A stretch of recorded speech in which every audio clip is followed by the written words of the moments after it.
आज मला काहीतरी हेल्दी आणि टेस्टी खायची इच्छा होते. काय बनवू आयडिया. आज मी बनवते ड्रायफ्रूट मिल्कशेक. तर नमस्कार, मी श्लोका. तर आज आपण बनवणार आहोत ड्रायफ्रूट मिल्कशेक. तुम्हाला सांगू तर जुन्या काळाचे लोक म्हणायचे की आपल्या पूर्ण वर्षाची शक्ती आपल्याला थंडीमध्येच मिळते. तर आपण आता त्याला बघूया काय काय लागतं. आणि अजून एक गोष्ट, खूप लोक थंडीमध्ये ड्रायफ्रूटचे लाडू बनवतात, डिंकाचे लाडू बनवतात. तर मी पण बनवले आणि खाल्ले, खूप यम्मी लागतात. तर पाहूया काय काय लागतं. तर ड्रायफ्रूट मिल्कशेक साठी काय काय लागतं बघूया.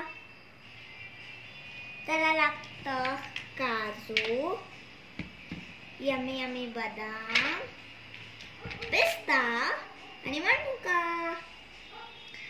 आणि हे आहे आपलं दूध. तर आता आपण ह्याला मिक्सरवर काढूया आणि तुम्हाला पाहिजे असेल तर तुम्ही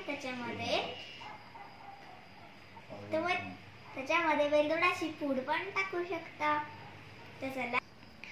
तर आपण हे सगळे ड्रायफ्रूट्स मिक्सरवर काढले आहे आणि अशी पूड तयार झाली आहे. आता ह्याच्यात दूध टाकूया.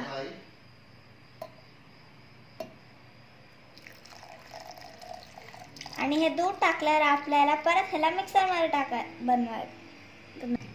तर आता आपण ह्याच्यात थोडी साय पण टाकली आहे. तर आता आपण ह्याला मिक्सरवरून काढलं आहे. सॉरी, माझ्याकडून थोडी गडबड झाली. आणि हे आता फायनल लुक आहे आपला मिल्कशेकचा. यमी दिसतं एकदम, हो ना. तर हा आता बनवून रेडी झाला आहे. आणि मी ह्याच्यावर थोडा पिस्ता क्रश करून टाकला आहे. खूप यम्मी लागतं. बाय.